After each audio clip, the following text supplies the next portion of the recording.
Gjatë 2 viteve të fundit, Shqipëria ka strehuar rreth 1000 mujahedin, si dhe ka rënë dakord për të strehuar dhe 2000 të tjerë, thuhet në një komunikim të Departamentit të Lartë të Shtetit. Por kush janë mujahedinët dhe cili është qëllimi i ardhjes së tyre në Shqipëri? Aktivistja për të drejtat e grave, Sevim Arbana, merr pjesë në një takim ndërkombëtar të përvitshëm që mbahet në Paris për mujahedinët dhe tregon për Ora News arsyet e strehimit të tyre në Shqipëri. Jetojnë në emigracion rreth 3 milion iranian.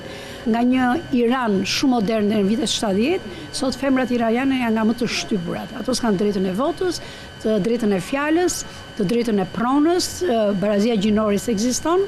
Ndërkohë, regjimi i Iranit që është sot i Shahut të Iranit është shumë agresiv, vrasjet që i bën opozitës janë të tmerrshme. Ato që kanë mundur janë larguar nga Irani dhe nga Iraku dhe kanë ardhur në përbot. Një pjesa tjetër mbajt atje dhe një pjesë nga ato eksportohen, le të themi, në vende të ndryshme. Dhe këto ishin 1000 mujahedinët e parë që erdhën në Shqipëri nga gushti 2013 deri më sot janë 1000. Po çfarë përfaqëson ky takim dhe cili është roli i Shqipërisë aty? Zonja Arbana shprehet.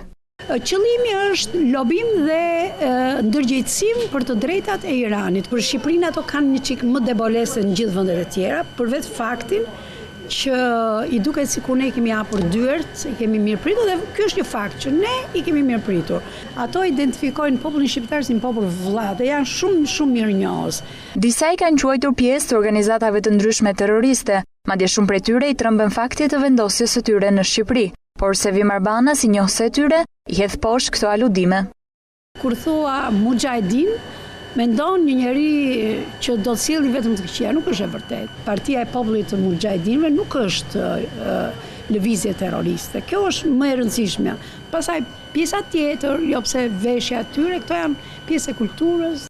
E pyetur se si jetojnë mujahedinët dhe a janë integruar ato në shoqëri, aktivistja shprehet. Ka shumë pengesa. Pengesa e parë natyrisht është gjua. Kanë marrë apartamente, kanë blerë në fakt, kanë blerë me kredira.